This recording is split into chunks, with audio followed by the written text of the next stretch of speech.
I'm Tara Joseph, looking at the week ahead in Asia with Peter Tal Larsen of Breaking Views. A tense week across Asia. And now we've got Xi Jinping going down to Southeast Asia. We've had Sino-Japan tensions. What about the South China Sea?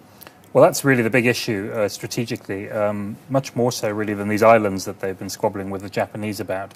Because in the South China Sea, you've got Malaysia, the Philippines, worrying about China's intentions. And, of course, you've got the US taking much more of an interest in what's happening there. Is this all about nationalism and China? Or are we just seeing their intentions come out? Well, there are strategic interests at stake, particularly in the South China Sea, which won't be resolved easily. But the question really is to what extent it's being stoked up in China to distract people from other things, the economic slowdown, and also the uncertainty about the leadership handover. I mean, obviously Xi Jinping went missing for a couple of weeks, and there is a feeling that the Japanese tensions were at least kind of encouraged within China in order to distract attention from other things. Speaking of nationalism, let's move to North Korea. The parliament is due to meet.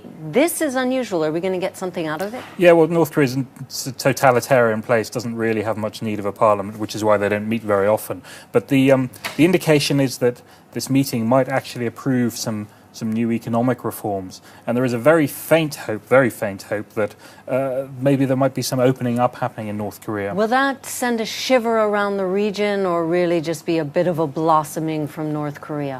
Well, I think for the North Korean people, any kind of reform would be great. And we saw last week that Russia wrote off most of its foreign debts to North Korea, which is a sign maybe that there's some kind of change taking place.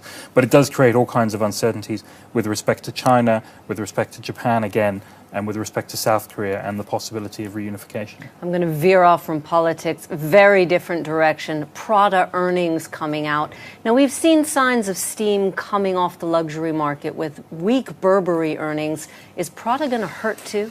Well, this is really all about Chinese consumers, because Chinese consumers have been driving the boom in luxury goods, buying really just about anything with a label on it for the past few years. Burberry was really the first sign that maybe Chinese consumers were slowing down. The question is that a broad slowdown, or are they becoming more discerning? Are they more interested in Prada or Louis Vuitton rather than Burberry? So that's really what we'll be looking for in those earnings. Sounds like we'll have a steer. We just have to go out and ask shoppers, actually, and see how many shopping bags they have. Well, maybe I should really ask you to do that, Tara. I think you probably know better questions to ask than me. Weekend out. Let's go. Okay.